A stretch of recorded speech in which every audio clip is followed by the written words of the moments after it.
আগের ক্লাসে কোনো সমস্যা ছিল কিনা একটু কমেন্টে জানাবা, অথবা যদি তুমি ইউটিউব থেকে ক্লাস করো ভাইয়া তারপরেও তুমি কমেন্টে জানাবা, বা তুমি যদি ক্লাস করে একটু বুঝো যে ভাইয়া বুঝছি, তারপরে একটু নিচে লিখে দিবা যে ভাইয়া বুঝছি। এই যে কমেন্টে এতটুকু যে জানাইছো, এতটুকুই আমি বুঝতে পারবো যে আমার কথাটা তুমি বুঝতেছো কিনা, কারণ ওই পার থেকে তোমার কথা তো আমি বুঝতে পারতেছি না, বা ওই পার থেকে তোমার কথা তো আমি শুনতে পারতেছি না ভাইয়া। যার কারণে আমি এটা করি, যখন আমি পার্সোনাল ব্যাচে যখন স্পেশালি পড়াই, তখন স্টুডেন্টকে একটু একটু পর পরই না কিছু প্রশ্ন জিজ্ঞেস করি, একটু পর পরই যে প্রশ্ন জিজ্ঞেস করে তার সে বুঝছে কিনা বা ওই জিনিসটা সে পারতেছে কিনা ওইটা তাকে জিজ্ঞেস করার চেষ্টা করি। সো ওই দিক থেকে তার জন্য বলি যে তোমরা যদি কিছু না কিছু হলেও বুঝে থাকো, নিচে ওকে লাগবা, ইয়েস লাগবা, জি ভাইয়া বুঝছি লাগবা, এটা একটু কমেন্টে লিখলে আমি একটু তারপরে বুঝতে পারবো। আমার সামনে কমেন্ট বক্স খোলা আছে, আমরা তাহলে সামনের দিকে আগাই, ক্লাসে আগাই। এখানে দেখো জারণ বিজারণ টপিক থেকে আমাদের মেডিকেল অ্যাডমিশন টেস্টে কি প্রশ্ন আসবে। জারণ আগে আমাদের ভাইয়া দেখো সিম্পল ভাষায় মনে রাখবো, জারণ অক্সিডেশন, বিজারণ হচ্ছে রিডাকশন। ওকে, ভালো কথা এতটুকু। এখন জারণ মানে হচ্ছে আমাদের আহ, এইটা ছোটবেলা থেকে আমরা একটা জিনিস পড়েছিলাম যে জারণ মানে হচ্ছে ইলেকট্রনের স্থানান্তর, বা ইলেকট্রন স্থানান্তর ঘটবে বা ইলেকট্রন চলে যাবে, এরকম একটা কনসেপ্ট ছিল মেইনলি। তোমাকে যদি তারপরও আমি মানে একদম প্র্যাকটিক্যালি বুঝাই যে হোয়াট ইজ জারণ, জারণ বলতে কি বুঝাচ্ছে এখানে, ধরুন একটা একটা আমরা বিক্রিয়া লিখি, সোডিয়াম ক্লোরাইড, এই সোডিয়াম ক্লোরাইড থেকে সোডিয়াম প্লাস এবং ক্লোরিন মাইনাস তৈরি হলো। এই যে বিক্রিয়াটা, এই বিক্রিয়ার মধ্যে সোডিয়াম ক্লোরাইড যখন একটা নর্মাল যৌগ হিসেবে থাকে তখন এখানে কোনো ধরনের জারণ মান থাকে না, নর্মালি জিরো থাকে। এখানে দেখো প্লাস ওয়ান হয়েছে। সো এখানে প্লাস ওয়ান যে হয়েছে, জিরো থেকে প্লাস ওয়ানের দিকে যাওয়া, সোজা কথায় একটা ইলেকট্রনও বের করে দিছে। এই যে একটা ইলেকট্রন যে বের করে দিল এবং একটা ইলেকট্রন যে বের করে দেওয়ার যে প্রক্রিয়াটা, ওই প্রক্রিয়া হচ্ছে আমাদের জারণ প্রক্রিয়া। এতটুকু মাথায় রাখলে আমাদের মোর দেন আনফ। এটা হইতেছে কার জারণ হয়েছে, সোডিয়াম ক্লোরাইড থেকে সোডিয়ামের জারণ হয়েছে, জারণ। তাহলে জারণ বিক্রিয়াটা হবে সোডিয়াম থেকে সোডিয়াম প্লাস, এরকম জারণ বিক্রিয়াটা হয়েছে। সেম ভাবে তুমি যদি আবার চিন্তা করো, ক্লোরিনের এখানে তো ভাইয়া তাহলে জিরো ছিল, ক্লোরিনের এখানে আবার মাইনাস হয়ে গেছে, তার মানে এটা কি আমরা বলতে পারি না যে ক্লোরিনের জিরো থেকে মাইনাসের দিকে গেছে? এতটুকু বলা যায় না ক্লোরিন জিরো থেকে মাইনাসের দিকে গেছে? যদি পিছনের দিকে যায়, তাহলে আবারও বলি, যদি সামনের দিকে যায়, ধরো না প্লাস ওয়ান থেকে প্লাস টু হয়েছে, প্লাস টু, বা প্লাস টু থেকে প্লাস থ্রি হয়েছে, সামনের দিকে যদি কোনো জারণ মান চলে যায়, তুমি তো বিক্রিয়া দেখিয়ে বুঝতে পারবে যে এটা জারণ মান কত। বা একটা যৌগ দেখলে বোঝা যায় যে জারণ মান কত, আমরা তারপরেও কিছু প্র্যাকটিস করব। তাহলে যদি প্লাস ওয়ান থেকে প্লাস টুর দিকে যায়, বা জিরো থেকে প্লাস ওয়ানের দিকে যায়, বা এরকম কোনো কাহিনী হয়, সামনের দিকে যদি যায় একটা ভ্যালু, তখন সেটাই হচ্ছে জারণ, তখনই জারণ হবে। এটা আমরা প্র্যাকটিক্যালি বোঝার জন্য। আর যখন তোমার জিরো থেকে মাইনাসের দিকে যাবে, মাইনাস ওয়ান থেকে মাইনাস টুর দিকে যাবে, পিছনের দিকে যাবে, তখন সেটা কাহিনীটা হবে বিজারণ। সো এই টপিকটা একটু জাস্ট এতটুকুই। তারপর বইতে কিছু তোমার ছোটখাটো কিছু কথাবার্তা বলে দেওয়া আছে, জারণ মানে কি, বিজারণ মানে কি, এগুলা কথাবার্তা বলছে। তারপরে আমরা যদি কিছু বিক্রিয়া দেখি যে যা যা কথা বললাম ওগুলো মিলতেছে কিনা দেখো, এই বিক্রিয়া থেকে আমরা দেখো মিলানোর চেষ্টা করি। দেখো এগুলো সবগুলোই ম্যাক্সিমামই জারণের উদাহরণ। দেখো সোডিয়াম থেকে সোডিয়াম প্লাস হলো, ইলেকট্রন একটা বর্জন করে দিচ্ছে, তার মানে সোডিয়াম প্লাস যে হইলো এখানে, তার মানে এটা জারণ বিক্রিয়া। তারপরে আরেকটা অণুর ইলেকট্রন বর্জন দ্বারা জারণ, এভাবেও হয় জারণ। মানে এত হেডিং পড়বো না, আমরা অ্যান্সার দেখবো যে জিরো ছিল, জিরো থেকে প্লাস ওয়ান হয়েছে, জিরো জিরো, এখানে প্লাস ওয়ান প্লাস, এখানে কি ছিল, এখানে এখানে দেখি এখানে কি ছিল, এখানে H2O2, H2O2-র মধ্যে তো একটা অণু, তো এটা অণুর মধ্যে তো সবসময় জিরোই থাকে। সো মেইনলি একটা অণুর ইলেকট্রন বর্জন দ্বারা জারণ হয়, এইটা আমাদের নেসেসারি না। নেসেসারি টপিক হচ্ছে H2O2, এটা নর্মালি জিরো ছিল, পরে আবার প্লাস হাইড্রোজেন প্লাস হয়েছে, সামনের দিকে গেছে, হাইড্রোজেনের জারণ মানে সামনের দিকে গেছে, যার কারণে এটা আমরা বলতে পারি যে এখানে প্লাস সামনের দিকে গেছে, সামনের দিকে যাওয়া হচ্ছে জারণ। তারপরে তুমি যদি ক্যাটায়নের আবার আরেক কথা, এখানে দেখো ক্যাটায়ন স্টেনাম টু প্লাস, এখানে স্টেনাম ফোর প্লাস হয়েছে, সামনের দিকে গেছে না জিনিসটা, সামনের দিকে যাওয়া হচ্ছে, এখানে জারণ। আবার দেখো ক্লোরিন মাইনাস ছিল, মাইনাস থেকে আবার জিরোতে গেছে, মাইনাস থেকে মাইনাস ওয়ান থেকে জিরোতে যাওয়া কিন্তু তাহলে সামনের দিকে যাওয়া, সামনের দিকে গেছে সামহাউ। তাহলে এই এই কাহিনীতেও যখন থায়োসালফেট থেকে টেট্রাথায়োনেট যখন হয়, তখনও সালফারের জারণ হয়। এই কয়েকটা কথা একটু মাথায় রাখবো, এবং নট নেসেসারিলি আমাদের যে মুখস্থ করতে হবে এরকম না, মুখস্থ করতে হবে না। তারপরে দেখো মেডিকেলে কি প্রশ্ন আসতে পারে এখান থেকে, তোমাকে এই বিক্রিয়াটা দিয়ে বলবে যে এখানে জারণ হয়েছে না বিজারণ হয়েছে। সাপোজ তোমাকে যদি বেসিক যদি না থাকে তুমি এটা পারবে না, যে ক্লোরিন থেকে ক্লোরিন মাইনাস হয়েছে, এটা জারণ হয়েছে না বিজারণ হয়েছে? সিম্পল কথা না, সিম্পল কোশ্চেন। এখন সিম্পল লাগতেছে, পরীক্ষার হলে সিম্পল লাগবে না। প্লাস থেকে মাইনাস দিকে গেছে, সরি জিরো থেকে মাইনাস দিকে গেছে, অর্থাৎ পিছনের দিকে গেছে। প্রথমে ছিল জিরো, পরে হয়েছে -1, এখানেও জিরো, পরে হয়েছে -2, এখানেও জিরো, পরে হয়েছে -1, এখানে জিরো, এখানে পরে হয়েছে কোথায় কোনটা অক্সিজেন, এটা পানির মধ্যে মোস্ট প্রবাবলি এখানে ছিল। দেখো অক্সিজেনের H2O2 যদি হিসাব করি আমরা, H2O2 এখানে অক্সিজেনের -1, হাইড্রোজেনের +1, দুইটা +1 দুইটা -1 মিলে গেছে। বাট পানির ক্ষেত্রে যদি তুমি চিন্তা করো, পানিতে পানিতে একটু হিসাবটা আলাদা। এখানে +1 ঠিক আছে, বাট এখানে -2, কারণ একটা অক্সিজেন। এটা আমরা 19-এ পড়ে আসছি, ছোটবেলায় পড়ে আসছি। তাহলে কি হলো, অক্সিজেনের -1 থেকে অক্সিজেন -2 ফরম্যাটে চলে গেল। তাহলে -1 থেকে -2 ফরম্যাটে যখন চলে যাবে, তার মানে কি পিছনের দিকে যাওয়া, যার কারণে এটাই হচ্ছে বিজারণ। তারপরে দেখো কপার 2+ থেকে কপার হলো, এটাও একটা বিজারণের ফরম্যাট। আয়রন 3+ থেকে আয়রন হলো, এটাও বিজারণের ফরম্যাট। যদি আবার আয়রন 2+ থেকে আয়রন 3+ বলতাম, তখন কি বলতাম? তখন হতো জারণ, সামনের দিকে যাওয়া। এগুলো ছোটবেলার পড়াশোনা, ছোটবেলার পড়াশোনা আমরা পারবো। সবাই বুঝছো কিনা একটু বলো তো কমেন্টে, যে ভাইয়া বুঝছি। দেখি কেউ আসো কিনা যে আমার পড়া বুঝো, অ্যাটলিস্ট এরকম কেউ থাকলে একটু কমেন্টে জানাও দেখি। আচ্ছা, তারপরে আসো, এখন সামনের দিকে আরো কিছু কথাবার্তা আছে। যেমন এখানে একটা নোট করে দেওয়া আছে যে জারণ বিজারণ উভয়ই কোনগুলা। এরকম যদি কোনো প্রশ্ন করে, বিক্রিয়া ঠিক কিছু দেওয়া নাই, তোমাকে বলে দিছে সরাসরি জারক বিজারক উভয়ই কোনগুলা। আচ্ছা, জারণ আমরা তো বললাম জারণ, আবার দুইটা টপিক আছে, দুইটা টার্ম আছে, যেটা হচ্ছে জারক কি, বিজারক কি, এরকম দুইটা টার্ম আছে। জারক হচ্ছে তোমার যে বিজারিত হয়, আর বিজারক হচ্ছে যে জারিত হয়। উল্টাই দিবা কথাটা, বিজারক হচ্ছে যে জারিত হয়। ওকে, যেমন তোমাকে যদি বলে যে ওই যে সোডিয়াম, সোডিয়াম থেকে সোডিয়াম প্লাস, এ কি হইলো, জারিত হলো না, তাহলে এই সোডিয়াম হলো বিজারক, এরকম। বা যে অন্য একটা জিনিসকে বিজারিত করে, নিজে জারিত হয়, সেই হচ্ছে বিজারক, এরকম একটা কথা আমাদের মাথায় রাখতে হবে। এটা আমরা ছোটবেলায় পড়ে আসছি। আচ্ছা, তারপরে দেখো এখানে আরেকটা অপশনে দিছে যে অ্যানায়নের ইলেকট্রন গ্রহণের ফলে বিজারণ হয়। সবগুলার কিন্তু একটা সিম্পল কথাই, একটা মানে লিনিয়ার কথা, যে কিভাবে তোমার বিজারণ হয় ইলেকট্রন গ্রহণ করে, কিভাবে তোমার জারণ হয় ইলেকট্রন দান করে। প্লাস থেকে আরো প্লাসের দিকে যদি যাই হইলো জারণ, জিরো থেকে পিছনের দিকে যদি আসি, অথবা -1 থেকে আরো পিছনের দিকে যদি আসি, তাহলে হবে আবার আমাদের বিজারণ। তাহলে এখানেও দেখো সামহাও এইখানে ম্যাগনেসিয়ামের এখানে তোমার যতই দেখো এখানে অবশ্যই অনেক বেশি, ম্যাগনেসিয়ামের এখানে +7 মোস্ট, আমি যদি ভুল না করি। আর এখানে হচ্ছে +2, দেখো +7 থেকে +2 হলো, পিছনের দিকে গেছে না বিষয়টা, পিছনের দিকে একটু গেছে। এটা তো বুঝো যে সামনে যাওয়া কি পিছনে যাওয়া কি, এটা তো বুঝো তুমি নাকি? আচ্ছা, এটা বুঝলেই হইলো। পিছনের দিকে গেছে মানে +7 থেকে +2 এর দিকে গেছে, এটা বিজারিত হয়েছে। এইরকম ভাবে ক্রোমের থেকেও তোমার ক্রোমিয়াম 3+, এটাও পিছনের দিকে গেছে, বিজারিত হয়েছে। ঠিক আছে, এখন আসলে রিডক্স বিক্রিয়া বা জারণ বিজারণ বিক্রিয়া, এখানে একটা ইম্পর্টেন্ট কথা আছে। রিডক্স বিক্রিয়া বলতে ওই বিক্রিয়া বোঝাবে যে এখানে জারণ বিজারণ হয়েছে, ওইটা রিডক্স বিক্রিয়া। যেখানে জারণ বিজারণ হয়নি, ওইটা রিডক্স বিক্রিয়া না। এখন তোমাকে আমি একটা উদাহরণ দিয়ে আরেকটা ইম্পর্টেন্ট এমসিকিউ আগে বলি, যে জারক বিজারক উভয় কারা?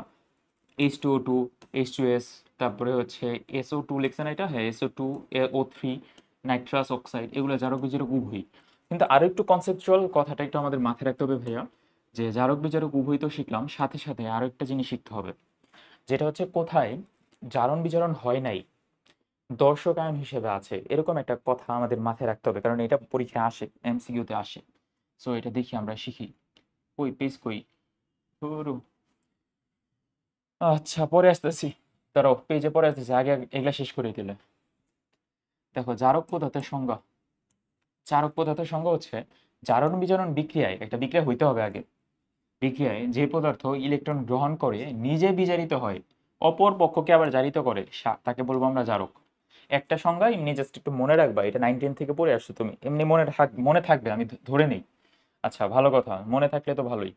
এখন কথা হচ্ছে এই যে জারণ ক্ষমতার একটা বৃদ্ধির ক্রম দেওয়া আছে। জারণ ক্ষমতার বৃদ্ধির ক্রম হচ্ছে সবার প্রথমে ফ্লোরিন, তারপরে ক্লোরিন, ব্রোমিন, আয়োডিন। এটা আমি তোমাকে যদি একটু মনে করাই দেই, যে আমরা যখন কেমিস্ট্রি ফার্স্ট পেপার চ্যাপ্টার 3-তে পড়ছিলাম, পর্যায়বৃত্ত ধর্মতে এরকম একটা কনসেপ্ট মনে আছে যে বাম থেকে ডানে গেলে জারণ ধর্ম বৃদ্ধি পায়, উপর থেকে নিচে গেলে জারণ ধর্ম হ্রাস পায়। এই কথাটা মনে আছে? আমি এটা যখন আমি ক্লাস নিছিলাম, হয়তো বা অনেকের মনে নাই। বাম থেকে ডানে গেলে, দেখি এখন পেজ আছে কিনা। কি ভাই, পেজ কোথায়, পেজ কোথায়? আচ্ছা ঠিক আছে, বাম থেকে ডানে গেলে আমরা পড়ছিলাম যে চাবি, জাবি বলতে বোঝায় জারণ ধর্ম বৃদ্ধি পায়, বৃদ্ধি পায়। এটা ছিল আমাদের মূল কথা। আচ্ছা, পেজ না থাকলে আরো একটা অনেক আমার জোগাড় আছে, জোগাড় বের করি, দাঁড়াও। পেজ না থাকলেও সমস্যা নেই। এরা কি ভাবছে, এই পিসি কি ভাবছে, পিসি আমার থেকে বেশি চালাক? এই যে দেখো জোগাড়, পিসি কি আমার থেকে বেশি চালাক? পিসির আমি চালাই। ওকে, নো প্রবলেম। এই যে দেখো আমাদের পেজ এসে পড়ছে, ভালো পেজ। এখানে অনেক ভালো মতো লেখা যায়। কি বললাম, গুণগান করলাম আর লেখা যাচ্ছে না। হ্যাঁ, এখানে ভালো মতো লেখা যায়। কি জানি বলতেছিলাম, বলতেছিলাম যে ভাইয়া, পরীক্ষায় কিছু প্রশ্ন আসে। দর্শক আয়নের হিসাবগুলো আগে শেষ করি। ধরে নাও তোমাকে একটা বিক্রিয়া দিচ্ছে সোডিয়াম ক্লোরাইড প্লাস, একটা আন্দাজে একটা বিক্রিয়া লিখে দেখো, সালফিউরিক অ্যাসিড হবে তোমার সোডিয়াম সালফেট, তারপরে হবে পানি নাকি HCl, HCl এরকম। এখন এই বিক্রিয়ার মধ্যে তুমি যদি দেখো যে এখানে কি জারণ বিজারণ হয়েছে কিছু, এই বিক্রিয়া দিয়ে তোমাকে যদি বলি যে ভাইয়া জারণ বিজারণ হয়েছে কিনা একটু বলো তো, তখন কি তুমি বলতে পারবা এখানে +1 এখানে -1, এখানে +1 এখানে -2, এ প্লাস, যেহেতু 2 দিয়ে গুণ দিব নিউট্রাল হয়ে যাবে। এখানেও +1 এখানে -2, এখানেও +1 এখানে -1। দেখো তো সোডিয়াম এখানে +1 ওইখানেও +1, ক্লোরিন এখানে -1 ওইখানেও -1, হাইড্রোজেন এখানে +1 ওইখানেও হাইড্রোজেন +1, সালফেট এখানে -2 এখানেও সালফেট -2। যেখানে যেখানে কোনো, এই কথাটা মনে রাখবা যে কোনো ধরনের, যেখানে কোনো জারণ মান পরিবর্তন হয় না, হয় না, ওগুলাতে রিডক্স বিক্রিয়া আমরা বলবো না। রিডক্স বিক্রিয়া ওগুলা না। রিডক্স বিক্রিয়া কোনটা তাহলে ভাইয়া? এতক্ষণ ধরে যা যা দেখছি ওগুলাই সবই রিডক্স বিক্রিয়া ছিল। কিন্তু এতক্ষণ ধরে যেগুলা কথাবার্তা, মানে এই বিক্রিয়াটা স্পেশালি, বা এরকম অনেক বিক্রিয়া বাবা যেটা প্রতিস্থাপন বিক্রিয়া আর কি, প্রতিস্থাপন বিক্রিয়ার ক্ষেত্রে দেখা যাবে ম্যাক্সিমাম ক্ষেত্রে দেখলেই তুমি চিনতে পারবা যে আসলে এখানে খুব একটা সিগনিফিকেন্টলি কিছু চেঞ্জ হয় নাই। এটা একদম সিম্পল কথা, এবং তোমরা এটা বইয়ের এমসিকিউতেও অনেকগুলো এমসিকিউ পাবা, কোনো ভেজাল নাই। পারা যাবে তো? হ্যাঁ, পারা যাবে। তারপরে যেটা বলার চেষ্টা করতেছিলাম যে সাপোজ আয়রন, আয়রন থেকে আয়রন 2+ হয়, আয়রন 2+ থেকে হয় আয়রন 3+, ইজেন্ট ইট? এটাই তো হওয়ার কথা নর্মালি। তাহলে সামনের দিকে জারণ হয়, সামনের দিকে জারণ হয়, পিছনে আসলে বিজারণ হয়, পিছনে আসলে বিজারণ হয়। কিন্তু এই বান্দারে দেখো, এই বান্দা আয়রন 2+, আয়রন 2+, এই ভালো মানুষ, ভালো মানুষ কিন্তু মাঝে পড়ে গেছে। মাঝে পড়ে গেছে দেখে ওকে কিন্তু আমি ইচ্ছা করলে আয়রন 2+ থেকে আয়রন 3+ বানাইতে পারবো, আয়রন 3+ থেকে আয়রন বানাইতে পারবো। তার মানে আমি এটা বলতে পারি না যে আয়রন 2+, এটা একই সাথে জারণ বিজারণ উভয়ই হয়, যার কারণে এটা জারক অ্যাজ ওয়েল এজ বিজারক। তাহলে আমি বলতে পারবো আয়রন 2+ এখানে জারক প্লাস বিজারক, প্লাস বিজারক। তাহলে আরেকটা কথা বলি, দেখো আরেকটা কথা, স্ট্যানাম, স্ট্যানাম থেকে হয় স্ট্যানাম 2+, স্ট্যানাম 2+ থেকে আরো 2টি ইলেকট্রন সরাই নিলে হবে স্ট্যানাম 4+। তাহলে দেখো এখানে মাঝে পড়ে গেছে স্টেনাস, আর এটা হচ্ছে স্টেনিক কিছু একটা হবে। এগুলা যে আস যৌগ, যেগুলা মানে মূল কথা যেটা মাঝের যৌগটা পড়ে কোন একটা বিক্রিয়ার ক্ষেত্রে, যে মাঝের যৌগটা পড়ে বা আস যৌগ যেগুলো আমরা পাই, ওগুলার ক্ষেত্রে সবাই আসলে জারক বিজারক উভয়ই। এরা হচ্ছে জারক প্লাস বিজারক উভয়ই। কেন? কারণ একই সাথে আমি সামনেও নিতে পারি, একই সাথে পিছনেও নিতে পারি। এখন আরেকটা ভালো এক্সাম্পল যদি দিই, ধরে নাও পানি, পানি থেকে আমি বানাইতে পারি, পানির মধ্যে H3O+, আবার পানিকে ওই দিক দিয়ে বানাইতে পারি হাইড্রোক্সিলাম, হাইড্রোক্সিলাম। এখানে আমি একটা হাইড্রোজেন বের করে দিছি, ওইখানে আবার হাইড্রোজেন একটা অ্যাড করে দিছি।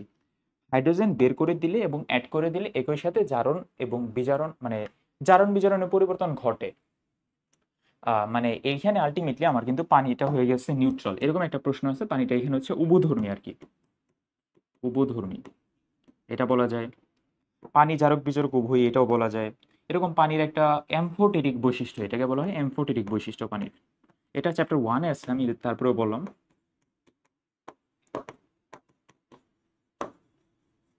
অ্যামফোটেরিক বৈশিষ্ট্য, এবং এরা তোমার একই সাথে অ্যাসিড এবং একই সাথে ক্ষার। এখানে আরেকটা কথা বলা যায়, পানি একই সাথে অ্যাসিড এবং একই সাথে ক্ষার, এটাও আমরা কিন্তু বলতে পারি। এখানে কেন? কারণ পানির সাথে হাইড্রোজেন অ্যাড করছি, হাইড্রোজেন বেরও করছি, যেটা আমরা চ্যাপ্টার 1 এর পড়া। চ্যাপ্টার 1 এ লুইস অ্যাসিডের যে কাহিনীগুলো ছিল না, লুইস অ্যাসিড লুইস বেস, ওগুলোর কাহিনীতে আসবে। এতটুকু ক্লিয়ার সবার? এতটুকু সবার ক্লিয়ার থাকলে একটা লাইক দাও অথবা বলো যে ভাইয়া ক্লিয়ার, তারপর আমরা সামনে আগাই। বললামই এগুলো তো পড়া হয়ে গেছে। তারপরে এখানে কোনটা যেন পড়াচ্ছিলাম এখানে। হ্যাঁ, এই যে এটা জারণ ক্ষমতার ক্রমটা কি, জারণ ক্ষমতার ক্রম হিসাব অনুযায়ী আমরা পর্যায় সারণীর একটা কথাবার্তা শিখেছিলাম যে পর্যায় সারণীতে তোমার কি হয়। পর্যায় সারণীতে আমরা তাহলে এতক্ষণ ধরে কি পড়লাম আবার একটু বলি, যে পানি হচ্ছে উভধর্মী, পানি একই সাথে এসিড এবং পানি একই সাথে ক্ষার।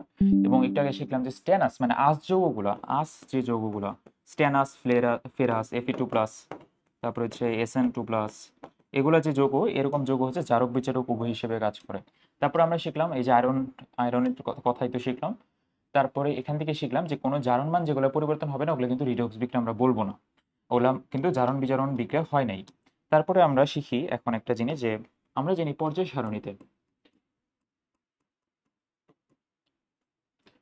সারণীতে তুমি যদি বাম থেকে ডানে যাও, বাম থেকে ডানে গেলে জারণ ধর্ম কি হয়? বৃদ্ধি পায়। এটা কিন্তু পর্যায় সারণী চ্যাপ্টারে ভালো মতো পড়ে আসছো। জারণ ধর্ম বৃদ্ধি পায়, বৃদ্ধি পায়। তাহলে উপর থেকে নিচে গেলে, উপর থেকে নিচে গেলে আমরা জানি বাম থেকে ডানে যেটা যা হবে, উপর থেকে নিচে গেলে ওটা তার উল্টা হবে। তাহলে উপর থেকে নিচে গেলে কি হবে? জারণ ধর্ম হ্রাস পাবে। তার মানে জারণ ধর্ম হ্রাস করা পাবে যেহেতু, তার মানে সব থেকে কম হবে কার? আয়োডিনের। আয়োডিন, তারপরে কার হবে? ওদিক দিয়ে হচ্ছে ফ্লোরিন, সব থেকে বেশি ক্লোরিন, তারপরে হচ্ছে ব্রোমিন, তারপরে আয়োডিন। তাহলে এইভাবে যাবে আর কি হিসাবটা, তারপরে আয়োডিন।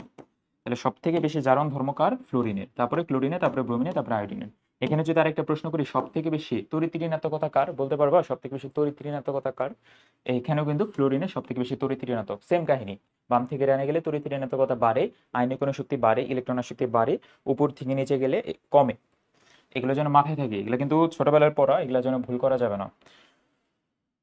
আচ্ছা, তারপরে যেটা বলতেছিলাম আমরা এখানে, তোমার তড়িৎ ঋণাত্মকতা বৃদ্ধির সাথে সাথে এই যে জারণ ক্ষমতা বৃদ্ধি পায়। তাহলে ফ্লোরিনের কেন বাড়লো বুঝতে পারছো? ফ্লোরিনে কেন বাড়লো, তারপরে ব্রোমিনে, তারপরে আয়োডিনে কেন আসলো, বুঝতে পারলে খুবই ভালো। তারপরে আসো এই জারণ, জারক পদার্থের কিছু উদাহরণ। একটু পেজটা ঘোলা ঘোলা লাগতেছে নাকি, নাকি এমনি ঘোলাই?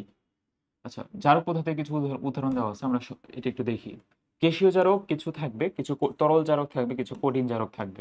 তুমি যদি জারকগুলা মনে রাখো, বিজারকগুলা তারা মনে রাখা দরকার নাই। আবার তুমি যদি, আবার একটা ভেজাল আছে, ভেজাল হচ্ছে তোমাকে যদি হঠাৎ করে বলে দেয় যে তরল জারক কারা, তরল বিজারক কারা, তখন আবার একটু ভেজাল। সো ওই ভেজালগুলো দূর করার জন্য আমাদের আলাদাভাবে একটু কষ্ট করতে হবে, একটু কষ্ট করে মনে রাখতে হবে। আচ্ছা ঠিক আছে, দেখি তাহলে গ্যাসীয় জারক কারা। গ্যাসীয় জারকের মধ্যে ম্যাক্সিমাম ক্ষেত্রে দেখবা যে পর্যায় সারণীর যে ডান দিকের একদম পিছনের দিকে গ্রুপ 16-17 যে মৌলগুলো আছে ওগুলো কি কি? Fluorine, chlorine, bromine, sorry bromine তো নাই, অক্সিজেন, ওজোন, সালফার ডাইঅক্সাইড, এগুলো নাইট্রোজেন ডাইঅক্সাইড। দেখো এগুলো দেখলেই আমার কেন জানি মনে হয় এগুলো নিজেরাই gas. Chlorine gas, oxygen gas, ozone gas, sulphur dioxide একটা গ্যাস, নাইট্রোজেন ডাইঅক্সাইড একটা গ্যাস। তাহলে এগুলো গ্যাসিয়াস পদার্থ, এবং সাথে সাথে পর্যায় সারণীর গ্রুপ 16-17 এগুলোর মৌল, 15 আছে নাইট্রোজেন গ্রুপ 15 মৌল। তাহলে এইভাবে তুমি মনে রাখতে পারো। তারপরে তরল জারক কারা? তরল জারক এর মধ্যে তোমার তরল ব্রোমিন, এটা একটু পড়তে হবে। ব্রোমিন কিন্তু আমাদের গ্রুপ 17 আন্ডারে পর। হাইড্রোজেন পারঅক্সাইড এটাও তরল, এটা একটু মনে রাখো। হাইড্রোজেন পারঅক্সাইড যেহেতু জারক বিজারক উভয়ই, তাহলে তো জারকের পাটে আসবেই, স্বাভাবিক, সিম্পল কথা। তারপরে নাইট্রিক অক্সাইড, দেখো এখানে নাইট্রিক অক্সাইড, সালফিউরিক অ্যাসিড, এই দুইটা খুব ইম্পর্টেন্ট। তোমাকে যদি কেউ বলে, দেখো নাইট্রিক অ্যাসিড, সব অ্যাসিডই ম্যাক্সিমাম ক্ষেত্রেই জারক হয়। অ্যাসিডের ধর্মই কি? জারিত করা।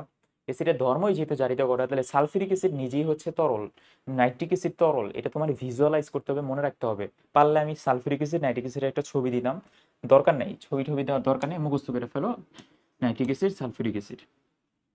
তারপরে কঠিন জারক পদার্থ কোনগুলো? এখন কঠিন জারক পদার্থ ওগুলা বাদ দিয়ে বাকি ম্যাক্সিমাম এগুলাই। মোস্ট ইম্পর্টেন্ট কোনগুলো ভাইয়া?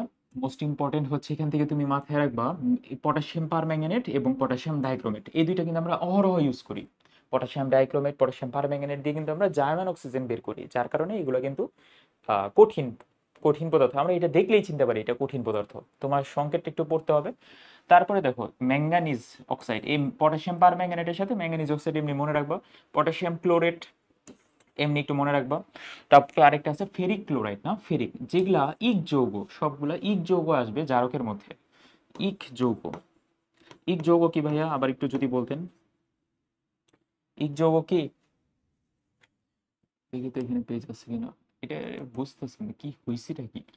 আচ্ছা সমস্যা নেই।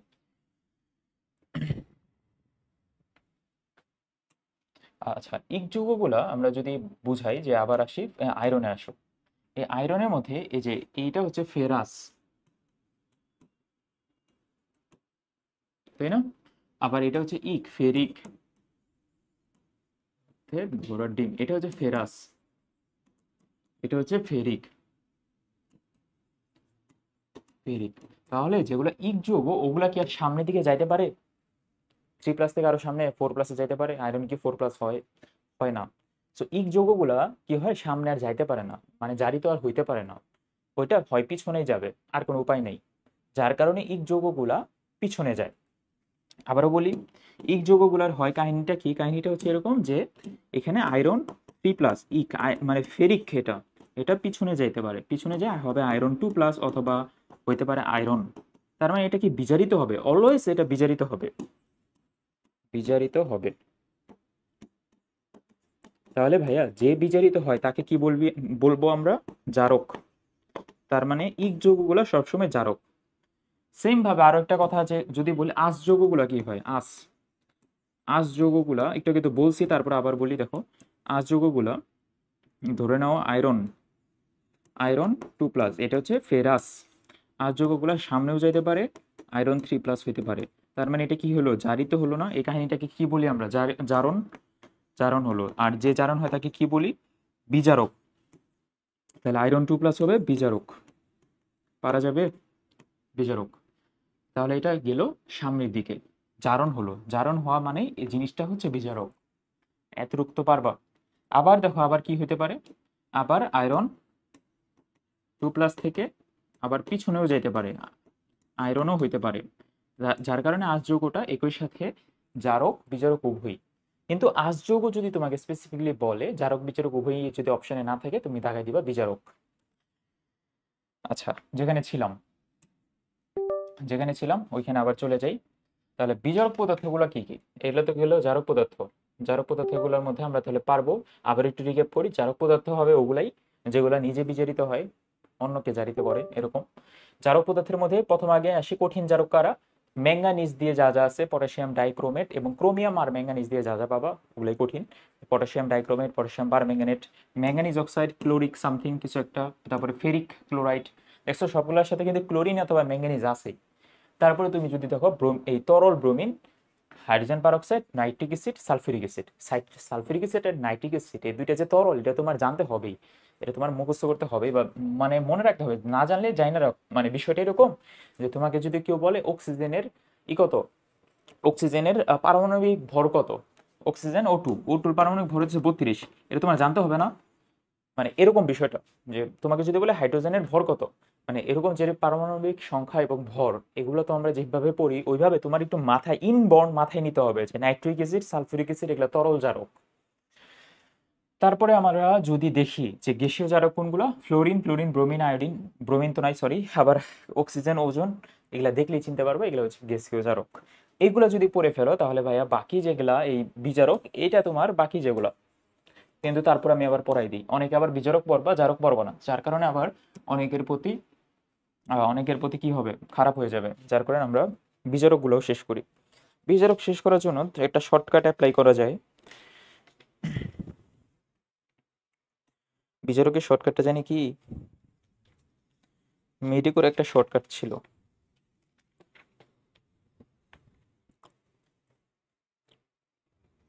আচ্ছা শর্টকাট জানার আগে আমরা আগে কিছু কথাবার্তা বলি।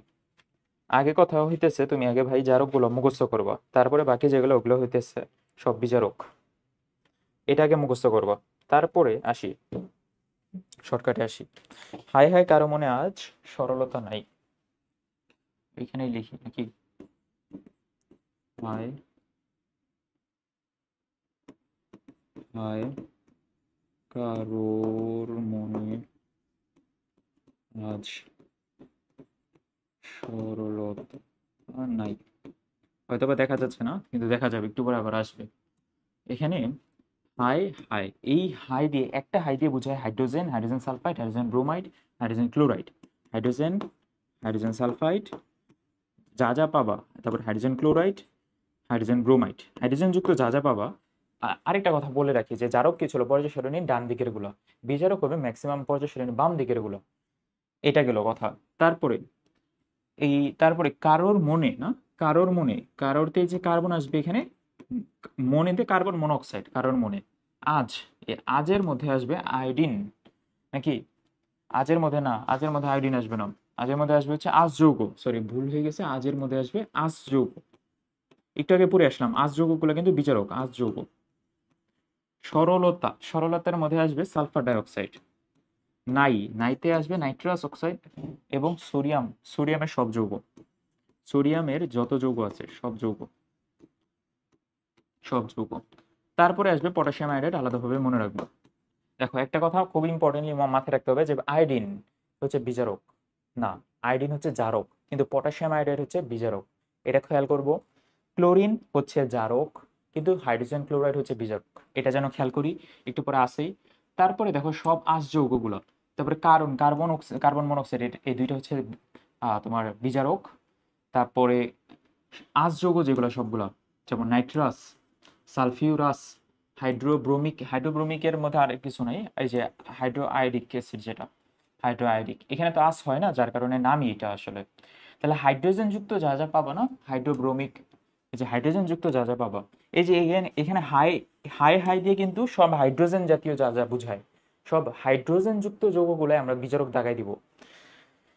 তারপরে দেখো কি জানি বলতেছিলাম, এই যে সরলতাতে সালফার ডাইঅক্সাইড, সালফার তো ভাইয়া এটা তো আবার ছিল ডান দিকের, আসলে সালফার ডাইঅক্সাইড উভয়ই জারক বিজারক উভয়ই, যার কারণে এখানে আসছে সালফার ডাইঅক্সাইড, কার্বন মনোক্সাইড, এগুলো জারক বিজারক উভয় হিসেবে কাজ করে। তাহলে দেখো হাইড্রোজেন যুক্ত যৌগ এবং নিজে হাইড্রোজেন, এগুলো সবগুলোই হচ্ছে বিজারক। আমি তোমাকে সাজেশন দিব, তুমি যদি পারো নেমোনিক্সটা মনে রাখতে পারো, না পারলে কি করবা, না পারলে উপরের জারকগুলো মনে রাখবা, বিজারকগুলো বাকিগুলো।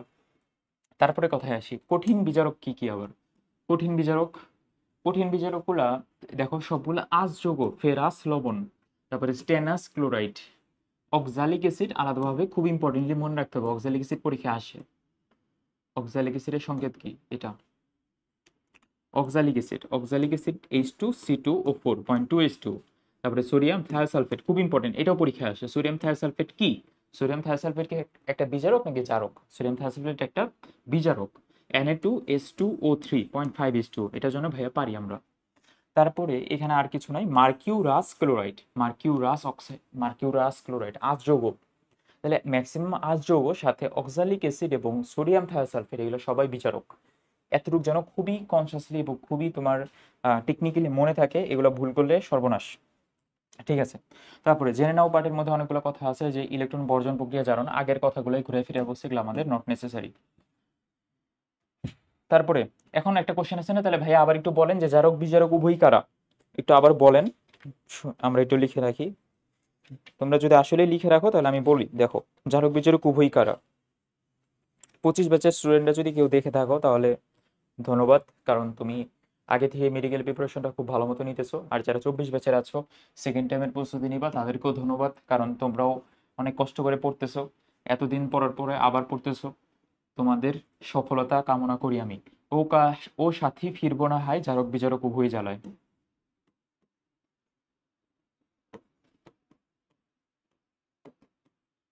ও না হায়, জারক বিজারক উভয় জ্বালায়। এটা হচ্ছে আমাদের কথা। এখানে এখানে ও দিয়ে বোঝায় ওজন, সাথীতে বোঝায় সালফার ডাইঅক্সাইড। তারপরে ফিরবো না না, ফিরবোতে হইতেছে ফেরাস, মানে সব আঁশ যৌগ। ফেরাস যেহেতু লিখে ফেলছে, তাহলে সব আঁশ যৌগ, যেগুলাকে সামনেও নেওয়া যায় পিছনেও নেওয়া যায়। তারপরে নাতে নাইট্রাস অ্যাসিড, এই যেন নাইট্রাস, এই যে আঁশ যৌগ। তারপরে হাইতে কি? হাইতে হচ্ছে ওই যে H2O2, H2O2। তাহলে এগুলো সবগুলোই জারক বিজারক উভয়ই। আবারও বলি, ও সাথে ফিরবো না হায়, জারক বিজারক উভয় জ্বালায়। এখানে ভাইয়া জারক বিজারক উভয়ই জ্বালায়, এটা ন্যামোনিক্সের একটা পার্ট, মানে জারক বিজারক উভয়ই আর কি। এখানে বিজারক তো লিখে নেই, বিজারক উভয়ই জ্বালায়। কেন যে লেখা আজকে এরকম খাপছাড়া খাপছাড়া হয়ে যাচ্ছে। আচ্ছা যাই হোক, তাহলে পারা যাবে জারক বিজারক উভয়ই কোনগুলো। তারপরে জারণ সংখ্যা এবং রিডক্স বিক্রিয়া, এই পার্টে চলে আসো। এই পার্টের মধ্যে জারণ সংখ্যাতে, জারণ সংখ্যা এগুলো সিম্পল, এগুলো তোমরা এমনি পারো। দেখো এগুলো তারপরে টুকটাক কিছু বলে যাই।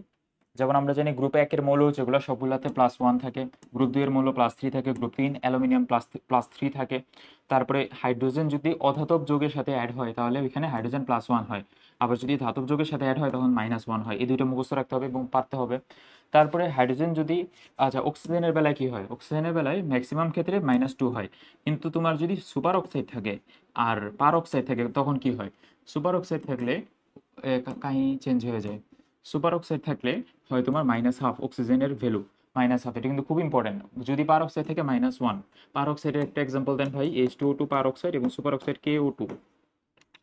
দেখো KO2-র মধ্যে পটাশিয়াম +1, অক্সিজেন -1/2, -1/2 ইন্টু 2, -1, আলটিমেটলি এটা কিন্তু মিলে গেছে, এটাও মিলে গেছে, H2O2। তাহলে এটা হচ্ছে হাইড্রোজেন সুপার অক্সাইড বা সরি অক্সিজেনের, আচ্ছা এটা হচ্ছে পটাশিয়াম সুপার অক্সাইড। আচ্ছা এটা হাইড্রোজেন পার অক্সাইড, পারা যাবে। আচ্ছা ফ্লোরিন সব যোগের সময় -1 হয়, কারণ ফ্লোরিন ক্লোরিন ব্রোমিন আয়োডিন, এগুলো ফ্লোরিন ক্লোরিন ব্রোমিন আয়োডিন এগুলো হচ্ছে গ্রুপ 17 মৌল, এগুলো সবগুলোরই -1 জারণ মান। তারপরে অন্ত হ্যালোজেন যৌগগুলো যেমন এগুলা, এটা নট নেসেসারি, অন্ত হ্যালোজেন যৌগের হিসাবগুলো। নাম্বারটা ইম্পর্টেন্ট না আমাদের জন্য, নাম্বার আসলে লাগবে না। লাগবে কি তাহলে, আছে ভাই ভিতরে অনেক কাহিনী আছে এখানে। কাহিনীগুলোর মধ্যে দেখো, আগে কিছু এইগুলা বলি, এগুলা তো গেলে নর্মাল কথা, এগুলা তোমরা পারবা, এগুলো ছোটবেলা থেকে পড়ে আসতেছো। এখানে একটা কোশ্চেন আছে যে নিচের কোন যৌগে কেন্দ্রীয় পরমাণুর যোজনী এবং অক্সিডাইজেশন নাম্বার মানে জারণ নাম্বার সমান হয়েছে, একটু দেখো তো পারা যায় কিনা।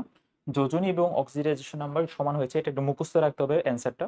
এখানে এই CCl4 অ্যান্সার হবে, কারণ কার্বনের এখানে জারণ মান +4, সাথে সাথে এখানেও অক্সিডাইজেশনও +4, বাকিগুলোতে এরকম না।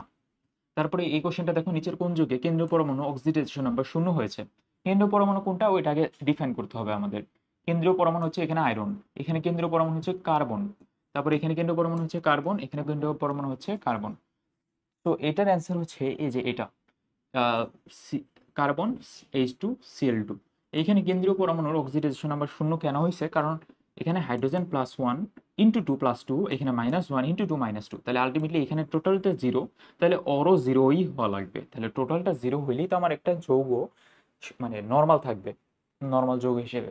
এগুলো তুমি এত ইনভেস্টিগেট করার দরকার নেই ভাই, তুমি একটু জাস্ট পড়ে রাখো, পড়ে রাখলে আমাদের হবে। তারপরে কি, তারপরে তারপরে চলো মেইন পড়ায় চলে যাই আমরা। মেইন পড়ার মধ্যে এখানে একটা কোশ্চেন আছে, কোশ্চেনটা হচ্ছে যে সালফারের অনেকগুলা জারণ মান প্রদর্শন হয় সালফারের, নাইট্রোজেনের, যার কারণে একটা কথা মাথায় রাখবো যে সালফারের অনেক জারণ মান প্রদর্শন হয়, একটা কথা মাথায় রাখবা। তারপরে তারপরে আসি এখানে, তারপরে আসি নিচের দিকে আসো। নিচের দিকে কিছু ব্যতিক্রম দেখা যায়, ওই ব্যতিক্রমগুলোর মধ্যে ব্যতিক্রমগুলো একটু নোট করি আমরা। প্রথমে H2SO5, H2SO5 যোগের মধ্যে তোমাকে সালফারের জারণ মান কত, এটা একটা প্রশ্ন করবে। এবং এটা প্রশ্ন করলে তুমি ভুলে ভালে কি করে ফেলবা, আগে ভুলে ভালে এটা বলি তারপরে সহজ মানে সহজ এটা বলি, মানে মেইন অ্যান্সারটা বলি। তখন তুমি H2SO5 এটা লিখবা, ভালো কথা, = 0 এটা লিখবা, ওকে। তারপরে তুমি সালফারেটটা এক্স ধরবা, এটা +2 এটা -10, +2 + x -10 = 0, তাহলে x এর ভ্যালু আসলো 8, তাহলে তুমি 8 দাগায় দিয়ে আসবা। আসলে 8 না, এটার অ্যান্সার হচ্ছে 5। H2SO5, সরি 5 না 6 এটার অ্যান্সার। এটা কিভাবে 6, এটা কিভাবে মনে রাখবো এটা পরে আসতেছে, এবং এটার মেকানিজমটা আমাদের আপাতত লাগবে না মেডিকেল অ্যাডমিশন টেস্টের জন্য। আমরা শিখবো H2SO5 এবং এর সাথে আর কাদের কাদের ব্যতিক্রম দেখায় এবং ওই ব্যতিক্রমগুলা জারণ মান কত কেন্দ্রীয় পরমাণুর, এটা শিখবো। আচ্ছা এই এখন আরেকটা এমসিকিউ আছে যে H2SO5 এর আরেকটা নাম কি, ক্যারোসিসিড বা পার অক্সো সালফিউরিক অ্যাসিড। তাহলে দেখো এটা একটা ব্যতিক্রম। তারপরে আর কি আছে, Na2H2O3 সোডিয়াম থায়োসালফেট, এটা একটা ব্যতিক্রম। তারপরে হচ্ছে Na2S4O6 এটা একটা ব্যতিক্রম, ভালো কথা। তারপরে C4O5 ক্রোমিয়াম পেন্টাঅক্সাইড এটা একটা ব্যতিক্রম, পারক্রমিক অক্সাইডও বলা যায়। Fe3O4 এটাও একটা ব্যতিক্রম। Fe3O4টা এমনি একটু বলে রাখি তাহলে বুঝতে পারবা। Fe3O4 কে যদি ভাঙো তাহলে দুইটা যৌগ আসে, FeO এবং Fe2O3, দুইটা মিক্স করলে আসে Fe3O4। এখন FeO কে যদি তুমি হিসাব করো তাহলে এটা জারণ মান হচ্ছে +2, এবং Fe2O3 তে এটা আয়রনের জারণ মান +3। যার কারণে যখন তোমার এমসিকিউ আসবে তখন এই দুইটার গড়ে হিসাব করতে হয়। বইয়ের একটা এমসিকিউ আছে, ওই এমসিকিউতে অ্যান্সার দেওয়া 2.67 এরকম। আপাতত মনে রাখো এটা দুই ভাগে ভাগ করতে হয়, দুই ভাগে ভাগ করে একটা +2 হয়, একটা +3 হয়।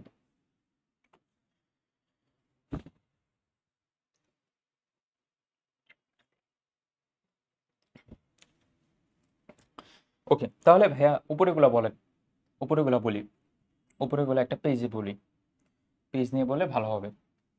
যেগুলা ব্যতিক্রম ওই ব্যতিক্রম আগে শিখে রাখো। পেজ নাই, পেজ নাই, পেজ নাই, শিট, সমস্যা নাই। আচ্ছা, তাহলে আগে ব্যতিক্রমগুলো লিখি একটা একটা করে। কি কি যেন ছিল, কি কি যেন ছিল। প্রথমে ছিল ক্রোমিয়াম,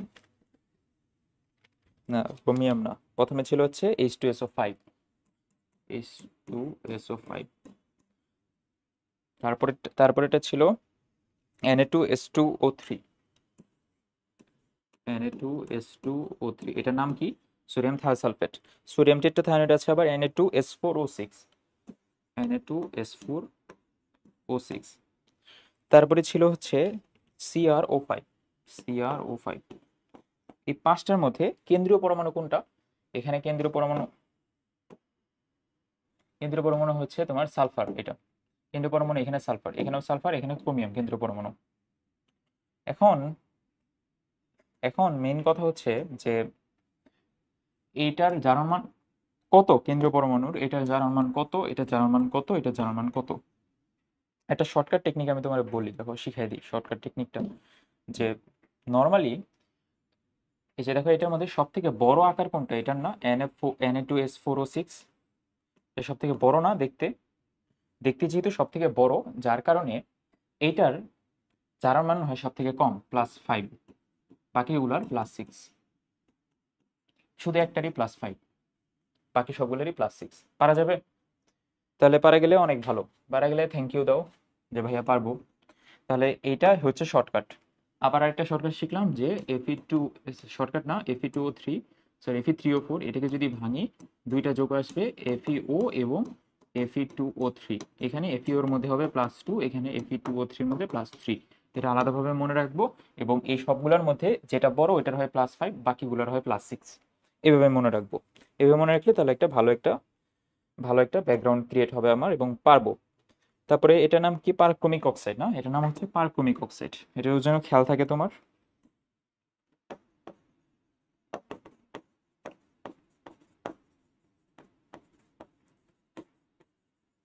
তারপরে এটার নাম কি ছিল? ক্যারোস অ্যাসিড। এগুলোর জন্য আমরা খেয়াল থাকি। তাহলে ক্যারোস অ্যাসিডের কত? +6। সোডিয়াম থায়োসালফেটের কত? +6। তারপর হচ্ছে সোডিয়াম টেট্রাথায়োনাইডের কত? +5। কেন্দ্রীয় পরমাণু জারণ সংখ্যা ক্রোমিয়াম পেন্টঅক্সাইডের কত? +6। ঠিক আছে, পারবা তাহলে। তারপরে দিকে দেখো নর্মাল গুলো, potassium permanganate K2 Cr, sorry potassium dichromate O7, এটার কেন্দ্রীয় পরমাণু কোনটা? ক্রোমিয়াম। এই ক্রোমিয়ামের জারণ মান কিভাবে বের করা যায়? এখানে এটা টোটালটা 0, টোটালটা যদি 0 হয় তাহলে পটাশিয়াম +1, তাহলে +1 × 2, এভাবে করি না আমরা, ক্রোমিয়াম X × 2। তারপর অক্সিজেন -14 = 0, -14 কিভাবে হলো? অক্সিজেন -2, 7 × 14 ওইভাবে।